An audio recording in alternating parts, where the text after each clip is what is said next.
Welcome to Blood Bath & Beyond. Today we're reviewing Saw. How much blood would you shed to stay alive?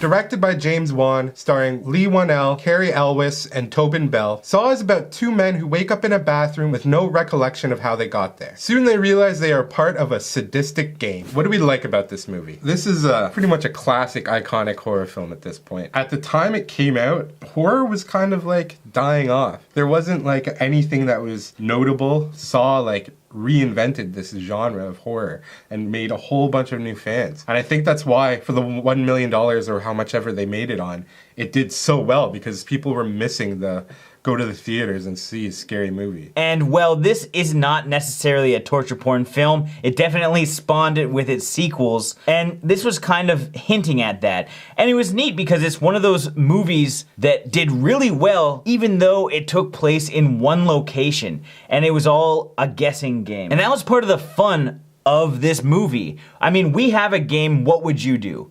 And basically, this movie was exactly that. It's what would you do in this situation?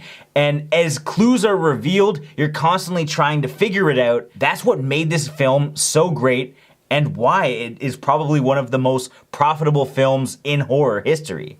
Yeah, even when you go to describe it, initially I don't even think it was intended to be much of a horror movie. It was much more of a crime drama with crazy elements to it. We had friends who couldn't even watch horror movies, and they would watch this and get blown away by it. It is a really well done movie, and the mystery is top notch. This movie's been out for about 12 years now, so I think it's safe that I can talk about the ending of this film. So spoilers ahead, if you haven't seen it somehow. The ending is what really made this film great, because it's something that you would have never guessed. Even given all of the clues throughout the film, as you're constantly guessing, there is no way that anybody guessed the end to this film. They did so well of engrossing us in other elements of the story that when the reveal was there, you're just like, well, fuck me. And being that this was a one-location film, it was nice that we had a lot of flashbacks, because not only did it give us more backstories to our main characters, but we also were introduced to what is now known as torture porn. So while I'm sure we can find maybe lesser known films, or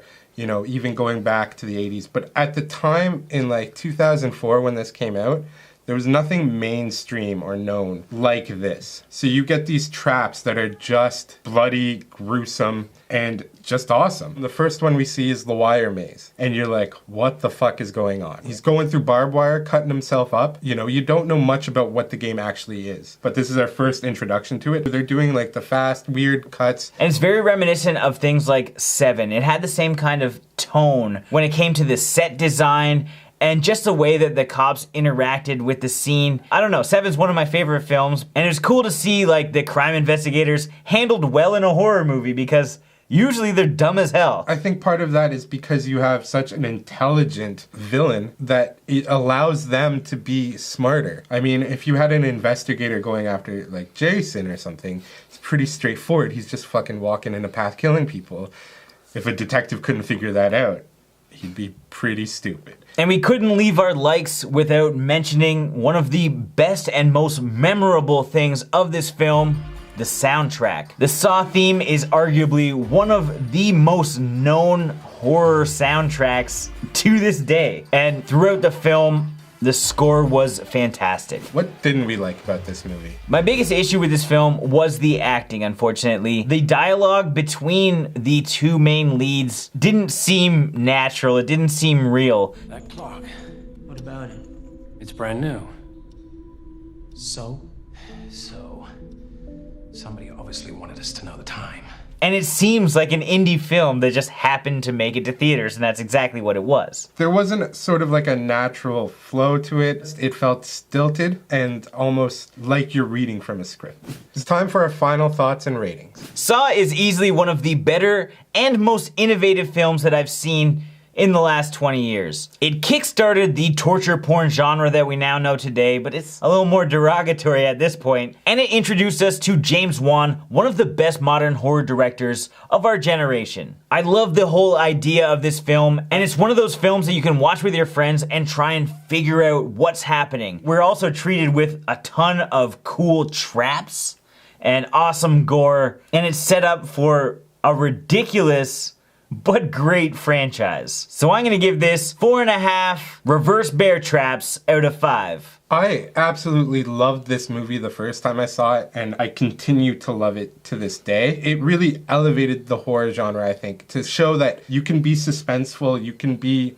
scary, but you can also have a really well done story. You have traps, you have the gore, and it led to this explosion of people just wanting to see more and more gore. Maybe we were getting a little tired of it now, but at the time, it was perfect. It's what we needed. There's great philosophical questions that are raised in this movie. There's, I think, overall just a tight piece of work. And yeah, it's an indie film, so probably it suffered a little in the acting, but I think a bigger budget probably would have ruined the movie because they'd be too big for its own good. So I think you have a tight package of a movie that if anyone hasn't seen it, should definitely see. So I'm gonna give this 4.5. I'm gonna need a bigger Saw out of 5. As always, thank you for watching. Like this video and comment below with your thoughts on Saw. If you haven't seen it for some reason, then you definitely need to see it. There are links in the description where you can find it. I'm sure it's on Netflix. Just go watch it right now because it's a must-see for horror fans. And if this is your first time here on Bloodbath & Beyond, make sure you subscribe to the channel to stay updated with everything Bloodbath & Beyond, of course. It's October. We got like a ton of shit coming your way. So stay tuned.